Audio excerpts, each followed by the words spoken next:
નમસ્કાર પરીક્ષાર્થી મિત્રો, લક્ષ્ય જીપીએસસી માં આપ સર્વનું સ્વાગત કરું છું। હાઈકોર્ટ આસિસ્ટન્ટ માટેની આપણી લક્ષ્ય હાઈકોર્ટ શ્રેણી ચાલી રહી છે, જેના અંતર્ગત કરંટ અફેર સિરીઝ પણ ચાલી રહી છે। મિત્રો, કરંટ અફેર સિરીઝમાં આપણે ઇમ્પોર્ટન્ટ રિપોર્ટ જોઈ રહ્યા છીએ, જેનો ભાગ પહેલો આપણે ઓલરેડી જોઈ લીધો છે। જો હજી સુધી તમે એ ભાગ પહેલો ના જોયો હોય તો ડિસ્ક્રિપ્શનમાં અને વિડીયોના આઈ બટનમાં તમને લિંક મળી જશે, ડેફિનેટલી જોઈ લેજો। બરાબર, આજે ભાગ બીજામાં આપણે ચર્ચા કરશું વધુ કેટલા ઇમ્પોર્ટન્ટ રિપોર્ટને। બરાબર, શરૂ કરીએ ભાગ 2 ને। સૌપ્રથમ રિપોર્ટ છે રૂરલ હેલ્થ સ્ટેટિસ્ટિક રિપોર્ટ 2021-22 જાહેર કરનાર સંસ્થા છે સ્વાસ્થ્ય અને પરિવાર કલ્યાણ મંત્રાલય, ministry of health and family welfare દ્વારા રૂરલ હેલ્થ સ્ટેટિક રિપોર્ટ જાહેર કરવામાં આવે છે। અહેવાલ વિશે જોશું। વર્ષ 1992 થી દર વર્ષે આ અહેવાલ અથવા રિપોર્ટ જાહેર કરવામાં આવે છે, જે ગ્રામ્ય વિસ્તારમાં જાહેર સ્વાસ્થ્યનું માળખું અને માનવ સંસાધનની સ્થિતિ વિશે વિસ્તૃત માહિતી આપે છે। માહિતી રાજ્ય દ્વારા the health management information system HMIS દ્વારા જાહેર કરવામાં આવે છે અને તેના આધાર ઉપર જ અહેવાલને બનાવવામાં આવે છે। બરાબર, ગ્રામીણ ક્ષેત્રમાં જાહેર સ્વાસ્થ્યની ફિઝિકલ અને સાથે સાથે હ્યુમન રિસોર્સિસ કેટલા છે તે આ રૂરલ હેલ્થ સ્ટેટિસ્ટિક રિપોર્ટ આપણને કહે છે। મુખ્ય બાબત રિપોર્ટની હવે જોશું। સ્વાસ્થ્ય કેન્દ્ર પ્રાથમિક આરોગ્ય કેન્દ્ર દર 36,049 વ્યક્તિએ છે, જ્યારે સામુદાયિક આરોગ્ય સેન્ટર એટલે કોમ્યુનિટી હેલ્થ સેન્ટર દર 1,64,027 વ્યક્તિ પર છે। જેટલા પણ ફેક્ટ ડેટા છે ને મિત્રો, ઘણીવાર પ્રિલિમમાં આપણને પૂછાતા હોય છે। બરાબર, ફેક્ટ ડેટાને યાદ રાખજો। માનવ સંસાધન વર્ષ 2005 થી એલોપેથિક ડોક્ટરની સંખ્યામાં 50% નો વધારો PHC પર જોવા મળ્યો છે, જ્યારે CHC પર 80% સુધી વિશેષજ્ઞની કમી છે। બરાબર, વિશેષજ્ઞ એટલે PhD ડોક્ટરોની કમી છે, જ્યારે એલોપેથિક ડોક્ટરો એટલે MBBS ડોક્ટરની સંખ્યામાં 50% નો વધારો જોવા મળ્યો છે। બરાબર, જ્યારે MS MD આવા ગાયનેક જેટલા પણ વિશેષજ્ઞ ડોક્ટરો છે તેની કમીમાં 80% કમી આપણને જોઈ રહ્યા છીએ। પ્રાથમિક અને સમુદાય આરોગ્ય કેન્દ્ર પર 14.4% જગ્યા મહિલા સ્વાસ્થ્ય કર્મચારીની ખાલી પડેલી છે। બરાબર, ફિમેલ હેલ્થ વર્કરની જગ્યાઓ 14.4% સામુદાયિક અને PHC બંને સેન્ટરમાં ખાલી જોવા મળેલી છે। બરાબર, તો આ રિપોર્ટ રૂરલ હેલ્થ સ્ટેટિક દ્વારા આપણને જાણવા મળ્યું છે। આગળનો રિપોર્ટ હવે જોશું।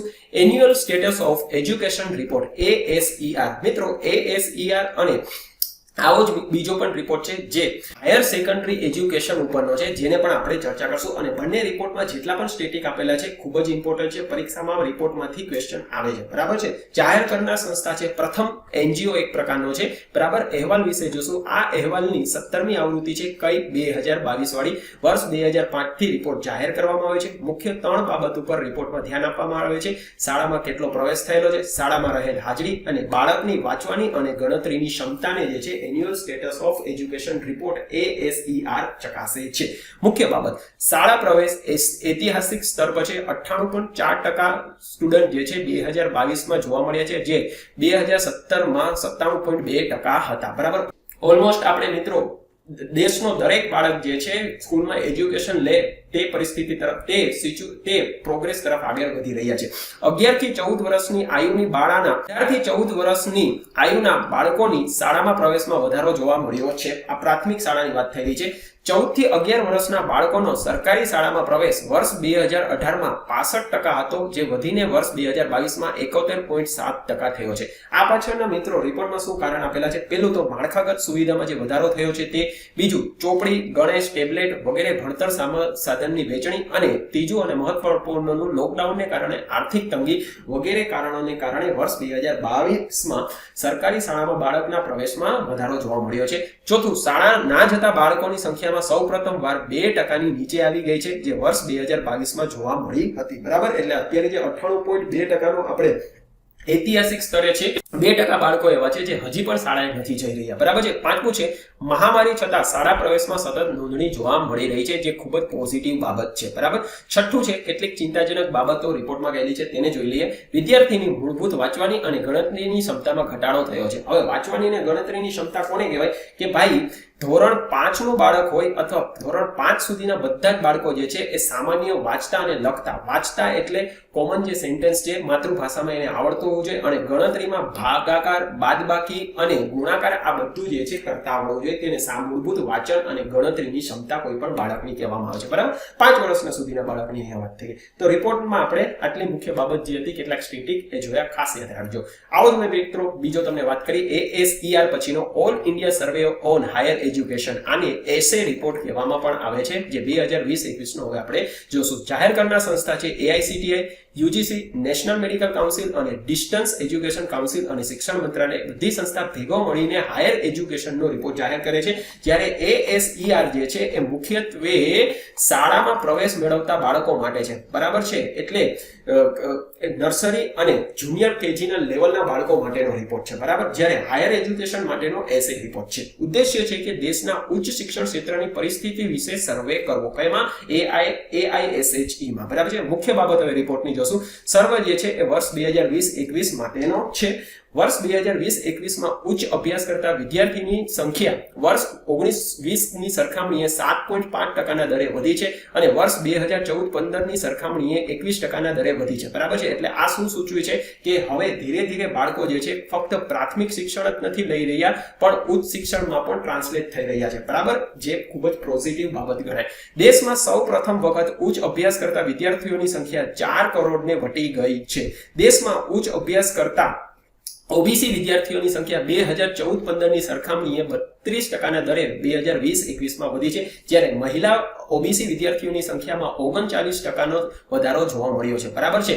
SC વિદ્યાર્થીની સંખ્યા 2014-15 ની સરખામણીએ 28% દરે વધી છે, જ્યારે SC મહિલા વિદ્યાર્થીની સંખ્યા 38% દરે વધી છે અને ST વિદ્યાર્થીની સંખ્યા 2014-15 ની સરખામણીએ 47% દરે વધી છે, જ્યારે ST મહિલા વિદ્યાર્થીની સંખ્યામાં 63.4% નો વધારો 2014-15 ની સરખામણીએ જોવાઈ રહ્યો છે. એટલે તમે જુઓ ને મિત્રો, તો ઉચ્ચ એજ્યુકેશનમાં સમાજનો દરેક વર્ગ હવે ભાગ લઈ રહ્યો છે અને સૌથી પોઝિટિવ બાબત એ છે કે મહિલા વિદ્યાર્થીઓ જે છે એ ખૂબ જ ઝડપી રીતે એમાં ભાગ લઈ રહી છે. બરાબર, આ મિત્રો ખૂબ જ પોઝિટિવ બાબત ગણાય. જો તમને ક્રિટિકલ આમાં મેન્સમાં પૂછે ને તો તમે આ ડેટા ટાંકીને ન્યા ટિપ્પણી કરી શકો. પણ અત્યારે આપણે પ્રિલિમ પરીક્ષા માટે તૈયારી કરી રહ્યા છીએ, તો જેટલા પણ ફેક્ટ મેં અત્યારે તમારી જોડે વાત કરી તે બધા જ ફેક્ટને તમે યાદ રાખજો. એવું હોય તો એકવાર વ્યવસ્થિત લખી રાખજો, કારણ કે સ્ટેટમેન્ટમાં મિત્રો આમાંથી ક્વેશ્ચન આવી શકે. બરાબર, અને કન્ફ્યુઝ કરવા માટે હંમેશા પૂછે કે ભાઈ OBC વિદ્યાર્થીની સંખ્યામાં 39% વધારો થયો છે, જ્યારે મહિલા વિદ્યાર્થીની સંખ્યામાં OBC ની 32% વધારો થયો છે. સ્ટેટમેન્ટમાં આપ્યું હોય કયું વિધાન સાચું છે કે ખોટું તે તમને પૂછે. બરાબર છે. એવી રીતે SC અને ST બરાબર આંકડો ફેરફાર તમને કરીને આપી દે. એકવાર આંકડો જો યાદ રાખ્યો હોય ને તો પ્રીમામાંથી ક્વેશ્ચન આવે તો આપણને પ્રોબ્લેમ ન થાય. બરાબર, ચાલો બંને રિપોર્ટ આપણે જોયા, SCER અને એશે રિપોર્ટ. આગળનો રિપોર્ટ જોશું. વાર્ષિક મૃત્યુદંડ અહેવાલ 2022 જાહેર કરતા સંસ્થા છે રાષ્ટ્રીય લો મહાવિદ્યાલય. રિપોર્ટની કેટલીક મુખ્ય બાબતને જોશું. વર્ષ 2022 માં દેશમાં કુલ 539 મૃત્યુદંડની સજા પામેલ કેદીઓ છે, જે વર્ષ 2021 માં 490 હતા. સર્વોચ્ચ અદાલત દ્વારા 11 કેદીને, હાઈકોર્ટ દ્વારા 68 કેદીને, જ્યારે દેશની કુલ મૃત્યુદંડની સજાના 3% ટ્રાયલ કોર્ટ દ્વારા સજા આપવામાં આવી છે. મિત્રો તમે જોશો ને, જેમ ઉપલી કોર્ટમાં કેસ જાય છે એવી રીતે મૃત્યુદંડની સજામાં ઘટાડો થતો છે. શા માટે? જજ જે છે એ જલ્દબાજીમાં અથવા પબ્લિક પ્રેશરને કારણે સજા આપી દેતા હોય છે, પણ જ્યારે એ કેસ ઉપલી અદાલતમાં જાય ત્યારે વધુ આર્ગ્યુમેન્ટ અને એવિડન્સ બેઝને કારણે ઘણીવાર મૃત્યુદંડની સજા જે છે એ હાઈકોર્ટ ક્વેશ કરી નાખતી હોય છે. એટલા જ માટે તમે જોશો કે ટ્રાયલ કોર્ટમાં દેશના કુલ મૃત્યુદંડ સજાના 3% સંભળાવે છે, પણ હાઈકોર્ટમાં 68 થઈ ગયા, જ્યારે સર્વોચ્ચ અદાલતમાં ખાલી 11 કેદીઓમાં ટ્રાન્સલેટ થયું છે. જ્યારે સૌથી ઓછી સજા એપેલેન્ટ કોર્ટ દ્વારા આપવામાં આવી છે, કેમાં? મૃત્યુદંડમાં. સૌથી વધુ મૃત્યુદંડની સજા બલાત્કાર. જોશું બીજી બાબત, રાજ્ય મુજબ જોઈએ તો સૌથી વધુ ગુજરાતની કોર્ટે 51, યુપીની 32 અને ઝારખંડની કોર્ટે 17 કેદીઓને મૃત્યુદંડની સજા 2021 માં આપેલી છે, જ્યારે જમ્મુ અને કાશ્મીર, દિલ્હી, તેલંગાણા અને મણિપુરની કોર્ટે આ સમય દરમિયાન કોઈ કેદીને મૃત્યુદંડની સજા આપી નથી. છઠ્ઠું છે, સૌથી વધુ મૃત્યુદંડના કેદીવાળા રાજ્યો જે છે યુપી, ગુજરાત અને ઝારખંડ છે. સ્વાભાવિક વસ્તુ છે, સૌથી વધુ સજા જે ગુજરાત, યુપી અને ઝારખંડની કોર્ટે જ આપેલી હોય તો ત્યાં જ કેદીઓ હોવાના છે. બરાબર, આ બધા રો ફેક્ટને યાદ રાખજો. આગળનો રિપોર્ટ જોશું વૈશ્વિક ટ્રાન્સફેટ નાબૂદી અહેવાલ 2022 જાહેર કરનાર સંસ્થા છે વિશ્વ આરોગ્ય સંસ્થા WHO દ્વારા રિપોર્ટ જાહેર કરવામાં આવે છે. WHO દ્વારા વર્ષ 2018 થી ઇન્ડસ્ટ્રીયલ ઉત્પાદન ફેટ બરાબર છે એટલે ઇન્ડસ્ટ્રીયલ મેન્યુફેક્ચરિંગ ટ્રાન્સફેટના નાબૂદી માટે વાત કરી હતી. આ માટે વૈશ્વિક 2023 સુધીમાં નાબૂદી માટેનો લક્ષ્ય રાખ્યો છે. હવે મિત્રો ટ્રાન્સફેટ કોને કહેવાય? ટ્રાન્સફેટ એટલે બીજું જ કશું નહીં, ઇન્ડસ્ટ્રીયલ ઉત્પાદિત ફેટ કહેવામાં આવે છે. સપોઝ કે હું તમને ઉદાહરણ આપું તો વનસ્પતિ ઘી જે છે એ ટ્રાન્સફેટનું ઉદાહરણ છે બરાબર છે. અને ટ્રાન્સફેટ નેચરલ પણ હોય છે અને આર્ટિફિશિયલ પણ હોય છે. અને મેજોરિટી ટ્રાન્સફેટનો ઉપયોગ શા માટે કરવામાં આવે કે ભાઈ કોઈ પણ પ્રોડક્ટની સેલ્ફ લાઈફ વધારવા માટે ટ્રાન્સફેટનો ઉપયોગ થતી હોય છે. પણ તેમાં સૌથી વધુ માત્રામાં બેડ કોલેસ્ટ્રોલ ધરાવતું તત્વ હોવાને કારણે ટ્રાન્સફેટ જે છે આપણા સ્વાસ્થ્ય માટે હાનિકારક છે. એટલા જ માટે WHO એ ટ્રાન્સફેટનો ઉપયોગ ધીરે ધીરે ઓછો થાય તે માટે પ્રયાસ કરેલા છે અને એના માટે આ રિપોર્ટ જાહેર કરેલો છે કે ભાઈ બધા જ દેશ ટ્રાન્સફેટને ફૂડ ચેનમાંથી હટાવવા માટે શું પ્રયાસ કરી રહ્યા છે. મુખ્ય બાબત રિપોર્ટની વજહ શું વિશ્વમાં દર વર્ષે અકાળે 5 લાખ લોકોનું મૃત્યુ પેકેજિંગ ફૂડ, ખાદ્ય તેલ વગેરેમાં રહેલું ટ્રાન્સફેટના સેવનને કારણે થાય છે. અને મેજોરિટી આવા લોકો શેની કારણે મૃત્યુ પામે છે? હાર્ટ એટેકને કારણે. બરાબર, હાર્ટ એટેકને કારણે મેજોરિટી લોકોનું મૃત્યુ પેકેજિંગ ફૂડ અને ખાદ્ય તેલમાં રહેલ ટ્રાન્સફેટ ખાવાને કારણે થાય છે. અત્યાર સુધી 43 દેશે વિશ્વમાં ટ્રાન્સફેટના નાબૂદી માટેના પગલાં લીધા છે, જેમાંથી અમેરિકા અને યુરોપના કેટલાક દેશે ખાદ્ય તેલમાં તત્વના તબક્કાવાર નાબૂદી માટે પગલાં લીધેલા છે.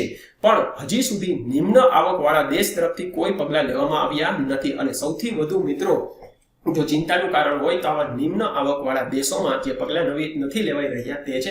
કારણ કે મેજોરિટી જે ધનિક દેશો જે છે તે પગલાં લઈ રહ્યા છે અને એની પાસે રિસોર્સિસ પણ હોય છે. જ્યારે નિમ્ન આવકવાળા દેશ પાસે બંને રીતે માર ખાશે. એક તો પગલાં ના લેવાને કારણે અને ટ્રાન્સફેટનું સેવનને કારણે જે એને પબ્લિક બીમાર થશે એની ઉપર સ્વાસ્થ્ય માટે ખર્ચવા માટે પણ. બરાબર છે. વિશ્વના 16 માંથી 9 એવા દેશ છે જેમાં ટ્રાન્સફેટના સેવનને કારણે સૌથી વધુ હૃદયરોગના હુમલાથી મૃત્યુ થાય છે. હવે તે કયા દેશ છે? પહેલો દેશ છે ઓસ્ટ્રેલિયા, બીજો અઝરબાઈજાન, ત્રીજો Bhutan, equator, Egypt, Iran, Nepal, Pakistan અને દક્ષિણ કોરિયાનો સમાવેશ થાય છે જેને હજી સુધી કોઈ પગલાં લીધા નથી. એટલે આમ તમે જુઓ ને તો અહીંયા ધનિક દેશ અને નિમ્ન આવક બંને દેશ આવી ગયા. બરાબર છે. અને મિત્રો ટ્રાન્સફેટ છે શું તેની મેં આગળ તમને ચર્ચા કરી. બરાબર, એટલે ફરીથી અહીંયા રિપીટ કરતો નથી. હવે આગળનો રિપોર્ટ જોશું global report on neglected tropical disease 2023. મિત્રો નિગ્લેક્ટેડ ટ્રોપિકલ ડિઝીઝ કોને કહેવાય? જે ટ્રોપિકલ કન્ટ્રીઓમાં રોગ થતા હોય, ખાસ કરીને મલેરિયા, ડેન્ગી, આ બધાને જે છે ને ટ્રોપિકલ ડિઝીઝ કહેવામાં આવતા હોય છે. બરાબર છે.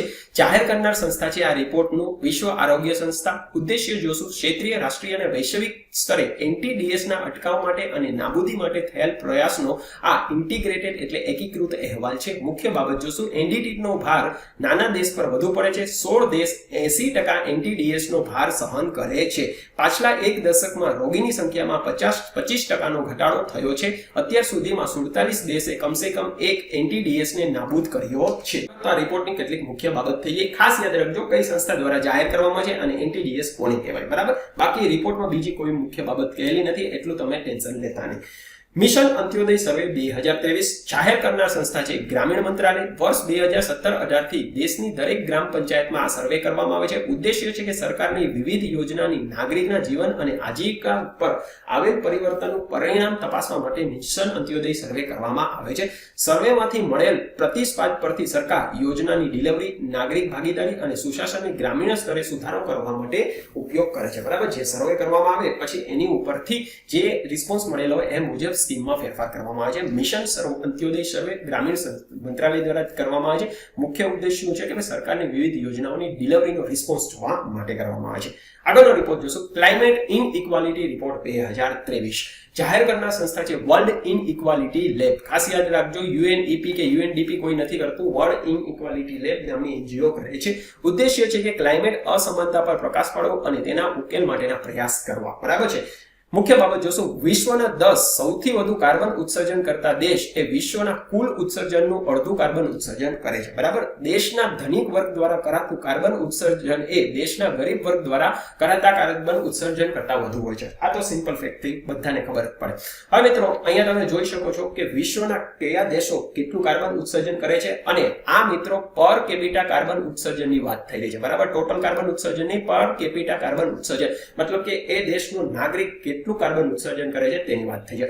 ખૂબ જ સારો ચાર્ટ છે, એકવાર વિડીયો પોઝ કરીને તમે જોઈ લેજો. બરાબર, ચાલો આગળનો રિપોર્ટ હવે જોશું. Report on India life initiative. હવે મિત્રો ઇન્ડિયાનો લાઈફ ઇનિશિયેટિવ શું છે? લાઈફ ઇનિશિયેટિવનો ફૂલ ફોર્મ શું છે કે ભાઈ લાઇફસ્ટાઇલ્સ ફોર એન્વાયરમેન્ટ. બરાબર, લાઇફસ્ટાઇલ ફોર એન્વાયરમેન્ટ. અને આ મિશનની જાહેરાત પ્રધાનમંત્રી દ્વારા ગ્લાસગો સમિટ દરમિયાન કરવામાં આવી હતી. બરાબર, કોપ સમિટ જે ગ્લાસગોમાં યોજાણી હતી ત્યાં દરમિયાન લાઇફસ્ટાઇલ ફોર એન્વાયરમેન્ટ ઇનિશિયેટિવની જાહેરાત કરવામાં આવી હતી. અને આ ઇનિશિયેટિવ અંતર્ગત લોકોને ક્લાઇમેટને અનુકૂળ લાઇફસ્ટાઇલ અપનાવવા માટે પ્રેરિત કરવામાં આવશે. ક્લાઇમેટ અનુકૂળ એટલે રિડ્યુસ, રીયુઝ અને રીસાયકલ અને ખપ પૂરતો જ ક્લાઇમેટનો દોહન કરવા ઉપર ભાર મૂકેલો છે લાઈફ ઇનિશિયેટિવ ઉપર. બરાબર, એની ઉપરનો આ રિપોર્ટ છે. જાહેર કરનાર સંસ્થા છે ઇન્ટરનેશનલ એનર્જી એજન્સી. મુખ્ય બાબત જોશું કે આ પહેલને કારણે વર્ષ 2030 સુધીમાં વૈશ્વિક $440 બિલિયન બચાવી શકાય છે. મિશન ઈંધણની બચતને 5% સુધી ઘટાડી શકે છે.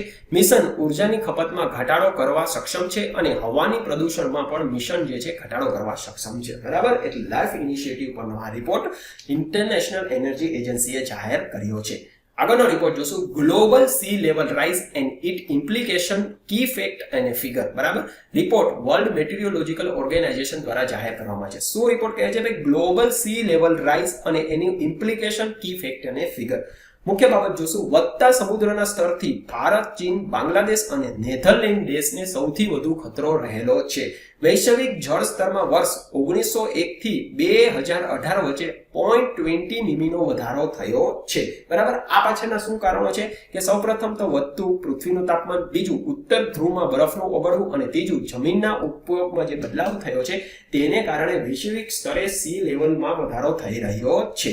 પાંચમું, વાર્ષિક લેબર ફોર્સ સર્વે. મિત્રો આ સર્વેમાં જેટલા પણ ડેટા આપેલા છે ને ખૂબ જ આઈએમપી છે અને કેટલીક ટર્મિનોલોજી પણ આપેલી છે તે પણ ખૂબ જ આઈએમપી છે. એટલે તમે ધ્યાન દઈને સાંભળજો અને એવું હોય તો નોટ પણ કરી લેજો, કારણ કે બધા જ રો ફેક ડેટા છે. પરીક્ષા માટે ખાસ કરીને પ્રિલિમ માટે ખૂબ જ આઈએમપી છે. જાહેર કરનાર સંસ્થા છે NSO, national statical officer. Labour force survey NSO દ્વારા જાહેર કરવામાં આવે છે, CSO દ્વારા નહીં. એટલે સેન્ટ્રલ સ્ટેટિકલ ઓફિસ દ્વારા જાહેર કરવામાં નથી આવતો. ઘણી વાર પ્રિલિમ પરીક્ષામાં વન લાઇનરમાં આપે છે કે લેબર ફોર્સ સર્વે કઈ સંસ્થા દ્વારા કરવામાં આવે છે. બરાબર છે, અને બંને નામ હશે, NSO હશે અને CSO હશે. બરાબર. પાંચમો, વાર્ષિક લેબર ફોર્સ સર્વે જૂન 2021 થી જુલાઈ 2022 ના ગાળા માટેનો છે. મુખ્ય બાબત હવે જોશું. પહેલું છે all India labour force participation rate. હવે LPPR કોને કહેવાય એની ડેફિનેશન આપણે પછી જોશું. સૌપ્રથમ જોઈ લઈએ કે LPPR દેશમાં 55.2% પહોંચ્યો છે, જે વર્ષ 2020-21 માં 49.9% હતો. ગ્રામીણ ક્ષેત્રે LPR 57.9 છે, શહેરમાં 49.7 છે, પુરુષમાં 77.2 છે અને સ્ત્રીમાં 32.8 LPR જોવાઈ રહ્યો છે. બરાબર, હવે LPR શું છે? LPR કોને કહેવાય? દેશની કુલ વસ્તીમાંથી કેટલા ટકા વસ્તી રોજગારી કરી રહી છે અથવા કરવા માંગે છે અથવા કરવા ઉપલબ્ધ છે. બરાબર, દેશમાં 100% વસ્તી હોય, હવે 100% તો કોઈ વસ્તી કામ કરે નહીં, એમાં તમારે સૌપ્રથમ તો બાળકોને એટલે 18 વર્ષથી નીચેના બાળકોને કાઢી નાખો અને 60 વર્ષથી ઉપરના વ્યક્તિને કાઢી નાખો, કારણ કે 60 વર્ષથી ઉપર નિવૃત્ત અને 18 વર્ષથી નીચે જે છે એ બાળકો થઈ ગયા. બાકીની વચ્ચેની જે વસ્તી રહી આપણી 18 થી લઈ અને 59 વચ્ચેની, આ વસ્તીમાંથી કેટલી વસ્તી રોજગારી માટે ઉપલબ્ધ છે અથવા કામ કરવા માંગે છે અથવા કામ કરી રહી છે તેને LPR કોઈ પણ દેશનો કહેવામાં આવે છે. બરાબર, લેબર ફોર્સ પાર્ટિસિપેશન રેટ કહેવામાં આવે છે. બીજું જોશું વર્કર પોપ્યુલેશન રેશિયો. હવે એને LPR કહેવામાં છે. હવે LPR કોને કહેવાય કે ભાઈ દેશની કુલ વસ્તીમાંથી કેટલા ટકા વસ્તી હાલમાં રોજગારી કરી રહી છે. બરાબર, LPR માં શું છે કે ભાઈ કેટલા ટકા વસ્તી કુલ વસ્તીમાંથી કેટલી કામ કરી રહી છે, કામ કરવા માંગી રહી છે, કામ કરવા ઉપલબ્ધ છે. અને જ્યારે વર્કર પાર્ટિસિપેશન રેટ તમને એ બતાવે કે ભાઈ આટલા ટકા વસ્તી જે છે કામ કરી રહી છે. અને હાલમાં દેશમાં LPR જે છે એ 52.9% થયો છે, જે વર્ષ 2020-21 માં 52.6% હતો. ગ્રામીણમાં 55.6 છે, શહેરમાં 46.6 છે, પુરુષમાં 73.8 છે અને સ્ત્રીમાં 31.9 છે. ત્રીજું છે બેરોજગારીનો દર ઘટીને 4.1% થયો છે, જે વર્ષ 2020-21 માં 4.2% હતો. ગ્રામીણ ક્ષેત્રમાં બેરોજગારી 3.2% છે, શહેરમાં 6.3 છે, પુરુષમાં 4.4 અને સ્ત્રીમાં 3.3 છે. બરાબર છે. હવે મિત્રો તમે પૂછશો કે ભાઈ સ્ત્રીમાં કેમ સૌથી ઓછી બેરોજગારી છે? સ્વાભાવિક વસ્તુ છે, સ્ત્રી જે છે ગ્રામીણ ક્ષેત્રમાં ખાસ કરીને ખેતીના કામમાં જોડાયેલી હોવાને કારણે તેમાં બેરોજગારીનો દર ઓછો જોવાઈ રહ્યો છે, બરાબર. બેરોજગારીનો દર કોને કહેવાય કે દેશની કુલ લેબર ફોર્સ એટલે જે આપણે આગળ લેબર ફોર્સ પાર્ટિસિપેશન રેટ જોયો એમાંથી કેટલા ટકા વસ્તી બેરોજગાર છે તેને બેરોજગારી દર કહેવામાં આવે છે, બરાબર. સપોઝ કે 40% જે છે વસ્તી બેરોજગાર હોય તો ભાઈ ઈ દેશનો કેટલો થઈ ગયો 4% આપણે બેરોજગારી દર કહેવાય, બરાબર છે. સર્વે વિશે જોશું. સર્વે છે એ 2017 થી શરૂ કરવામાં આવ્યો છે. સર્વે લેબર ફોર્સને સ્વરોજગારી, નોકરિયાત અને છૂટક મજદૂર શ્રેણીમાં વિભાજિત કરે છે. સર્વે શહેરી અને ગ્રામીણ વિસ્તારમાં રોજગારની અને બેરોજગારની સ્થિતિને વાર્ષિક ધોરણે કરે છે, બરાબર. આ લેબર ફોર્સ સર્વેની થોડીક વાત થઈ કે ખાસ યાદ રાખજો, NSO નેશનલ સ્ટેટિસ્ટિકલ ઓર્ગેનાઇઝેશન દ્વારા સર્વે કરવામાં આવે છે. અહીંયા આપણે જે labour force participation rate, worker population ratio અને બેરોજગારીનો દર જે આપણે જોયો તેની ડેફિનેશનને પણ ખાસ યાદ રાખજો, ઘણીવાર પરીક્ષામાં પૂછાતી હોય છે. Global internet shut off report જાહેર કરનાર સંસ્થા છે access now and keep it on coalition. મુખ્ય બાબત જોશું, વિશ્વમાં અડધાથી વધુ 84 ઇન્ટરનેટ શટડાઉન ભારતમાં જોવા મળ્યા છે, જેમાં જમ્મુ કાશ્મીર, રાજસ્થાન અને પશ્ચિમ બંગાળમાં સૌથી વધુ ઇન્ટરનેટ શટડાઉન જોવા મળ્યા છે. શા કારણે ભારતમાં આટલા બધા ઇન્ટરનેટ શટડાઉન જોવા મળ્યા છે? તો સૌપ્રથમ તો ધરણાને કારણે, પ્રદર્શનને કારણે, પરીક્ષા અને ચૂંટણી આ બધાને કારણે દેશમાં ઇન્ટરનેટ શટડાઉન જોવા મળ્યા છે. ઇન્ટરનેટ શટડાઉનની અસર, ઇન્ટરનેટ શટડાઉનની આર્થિક સ્તરે જોશો તો નાણાકીય વ્યવહાર, ઇન્ડસ્ટ્રીઝ અને વેપારને નુકસાન થાય છે. સામાજિક સ્તરે જોશો તો જાહેર સેવા જેમ કે સ્વાસ્થ્ય અને અભ્યાસ પર વિપરીત અસર પડે છે અને માનસિક રીતે પણ લોકોને અસર પડે છે, બરાબર છે. ભારતમાં internet shutdown temporary suspense of telecommunication service, public emergency અને પબ્લિક સેફ્ટી રૂલ 2017 અંતર્ગત જાહેર સુરક્ષા માટે કરવામાં આવે છે, બરાબર. અહીંયા ટેલિગ્રામ અથવા ટેલિફોન એક્ટ અંતર્ગત નથી કરવામાં આવતી, ઘણીવાર પરીક્ષામાં ટ્રેક કરવા માટે તમને પૂછી શકે. અને મહત્તમ આ એક્ટ અંતર્ગત 15 દિવસ સુધી જ કોઈ પણ ક્ષેત્રમાં સેવાને બાધિત કરી શકાય છે. આ કાયદો કેન્દ્ર અને રાજ્યમાં ગૃહ મંત્રાલયથી માંડી વરિષ્ઠ અધિકારીને આદેશ આપવા માટે સશક્ત કરે છે, બરાબર. થોડુંક એક્ટ વિશે આપણે જોઈ લીધું, બરાબર. થોડુંક એક્ટ વિશે આપણે જોયું, સાથે સાથે યાદ રાખજો.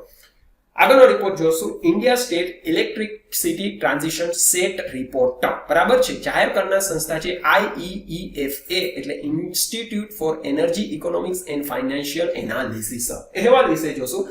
ભારતીય રાજ્યએ સ્વચ્છ ઉર્જા માટે કરેલ પ્રયાસ અને પ્રદર્શનનું મૂલ્યાંકન રિપોર્ટ દ્વારા કરવામાં આવે છે. કુલ 16 રાજ્યોનું આમાં મૂલ્યાંકન કરવામાં આવ્યું છે. માપદંડ જોશું. સૌપ્રથમ ડીકાર્બનાઇઝેશન એટલે અશ્મિભૂત ઉર્જાથી પુનઃપ્રાપ્ય ઉર્જા તરફના પ્રયાસ, પરફોર્મન્સ ઓફ પાવર સિસ્ટમ, રાજ્યની હરિત ઉર્જા માટેના માર્કેટના નિર્માણની ક્ષમતા, રેડીનેસ ઓફ પાવર સિસ્ટમ, વીજળીની સુનિશ્ચિત સપ્લાય અને પોલિસી એન્ડ પોલિટિકલ કમિટમેન્ટ, નવીનતમ પ્રણાલી અને નીતિ માટેની તૈયારી, બરાબર. મુખ્ય બાબત જોશું. પ્રથમ નંબર રિપોર્ટ મુજબ છે કર્ણાટક અને ગુજરાત રાજ્ય જે છે તે સૌથી વધુ ગ્રીન એનર્જી તરફ ટ્રાન્ઝિશન માટે પ્રયાસ કરી રહ્યા છે, જ્યારે અંતિમમાં બિહાર, યુપી અને પશ્ચિમ બંગાળનો સમાવેશ થાય છે, બરાબર. આગળનો રિપોર્ટ જોશું. Foundation literacy and numeracy FLA ને રિપોર્ટ જાહેર કરનાર સંસ્થા છે economic advisory council to PM. આ તેની બીજી આવૃત્તિ છે. મુખ્ય બાબત જોશું. પંજાબ અને પશ્ચિમ બંગાળ નાના અને મોટા રાજ્યની શ્રેણીમાં સૌથી સારું પ્રદર્શન કરતા રાજ્ય છે, જ્યારે પુડુચેરી અને સિક્કિમ કેન્દ્ર શાસિત પ્રદેશ અને ઉત્તર પૂર્વીય રાજ્યની શ્રેણીમાં સૌથી સારું પ્રદર્શન કરતા રાજ્ય છે. વર્ષ 2020 થી 2022 વચ્ચે 41.3% સ્કૂલમાં કોમ્પ્યુટર હતું, જ્યારે 24.5% સ્કૂલમાં ઇન્ટરનેટની સગવડતા જોવાઈ રહી છે, બરાબર છે. મિત્રો, ફાઉન્ડેશન લિટરસીની મેં ડેફિનેશન આગળ પણ તમને કહી હતી અને અહીંયા પણ કહી દઉં. ઉંમર 3 થી 8 વચ્ચેના બાળકની સામાન્ય શબ્દ અને ગણતરી કરવાની આવડતને ફાઉન્ડેશન લિટરસી અને ન્યુમરસી કહેવામાં આવે છે, બરાબર. ડેફિનેશનને યાદ રાખજો. આગળનો રિપોર્ટ છે હંગર ફંડિંગ ગેપ રિપોર્ટ. જાહેર કરનાર સંસ્થા છે એક્શન અગેન હંગર, NGO છે. મુખ્ય બાબત જોશું. 47% વૈશ્વિક ભૂખમરો માટેનું ભંડોળ UN દ્વારા આપવામાં આવે છે, જે 53%ની ખાદ્ય ભંડોળમાં સૂચવે છે.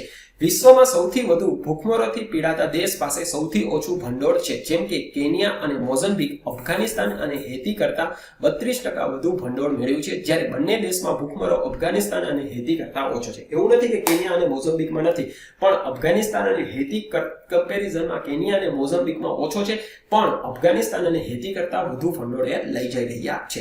વિશ્વમાં સૌથી વધુ ભૂખમરોની પરિસ્થિતિનો સામનો કરતા દેશમાં Afghanistan, Haiti, Madagascar, Honduras, Ethiopia, Somalia, Pakistan, Kenya, Mozambique અને ગ્વાટેમાલાનો સમાવેશ થાય છે. વિશ્વમાં ભૂખમરોથી પીડાતા લોકોની સંખ્યામાં 18% દરે વધારો થયો છે, જે જરૂરી ભંડોળ કરતાં ખૂબ જ ઝડપી દરે વધારો સૂચવે છે. વર્ષ 2022માં ફક્ત 3% કાર્યક્રમને સંપૂર્ણ ભંડોળ પ્રાપ્ત થયું હતું, જ્યારે 65% કાર્યક્રમ જરૂરી ભંડોળ કરતાં અડધું ભંડોળ મેળવી રહ્યા છે.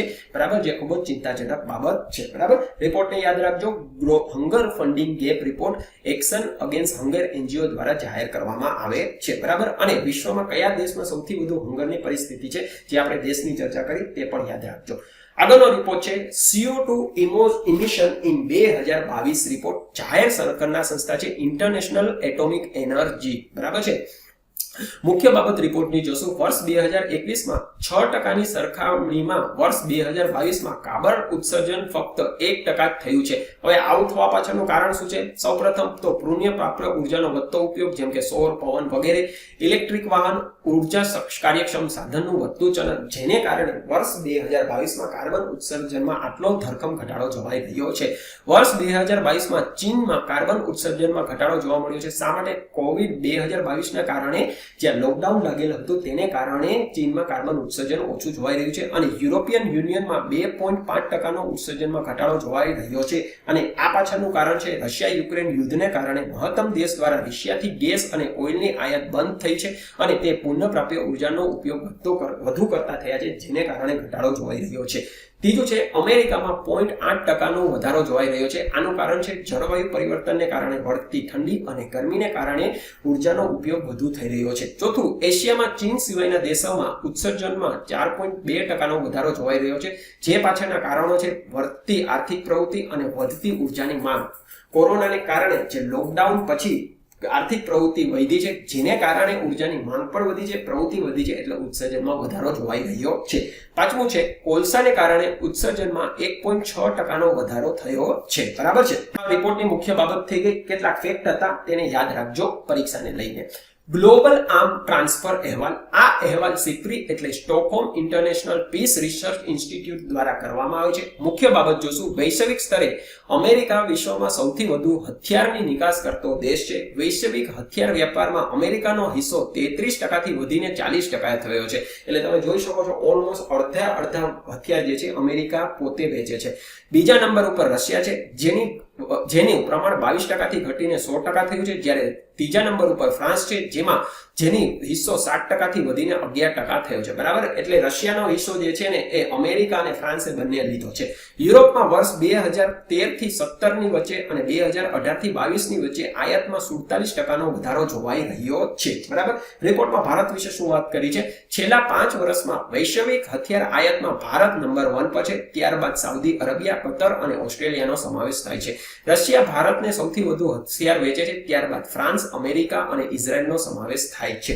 પણ વર્ષ 2013 થી 17 અને 2018 થી 22 વચ્ચે ભારતની આયાત જે છે 11% ઘટી છે. ભલે આપણે પહેલા નંબર ઉપર આ પીરિયડમાં હતા, તેમ છતાં પણ ભારતની આયાત ઘટી છે. આ પાછળના કારણ શું છે કે ભાઈ સૌપ્રથમ તો આત્મનિર્ભર ભારત અભિયાન અને કેટલીક જટિલ પ્રક્રિયાઓ, જેમ કે ખાસ કરીને હવે આપણે વેપન બાયર કરતા પહેલા કોઈ પણ કંપનીએ ટેકનોલોજી ટ્રાન્સફર અને દેશમાં જ મેન્યુફેક્ચરિંગ કરવા માટે આપણે પ્રયાસ કરી રહ્યા છીએ, જેને કારણે ડિફેન્સ આપણે આયાત તો કરી છે પણ એમાં ઘટાડો અત્યારે જોવાઈ રહ્યો છે. બરાબર, તો સિપ્રીના રિપોર્ટને તમે મિત્રો કેટલાક આપણે મહત્વપૂર્ણ રિપોર્ટ જે છે ભાગ 2 માં જોયા. હવે ભાગ 3 માં આવી જ રીતે આગળ કેટલાક મહત્વપૂર્ણ રિપોર્ટ આપણે જોશું. તો ત્યાં સુધી આપના અને આપણા પરિવારનો ખ્યાલ રાખજો. સ્વસ્થ રહેજો, સુરક્ષિત રહેજો. Keep watching, keep learning. વંદે માતરમ.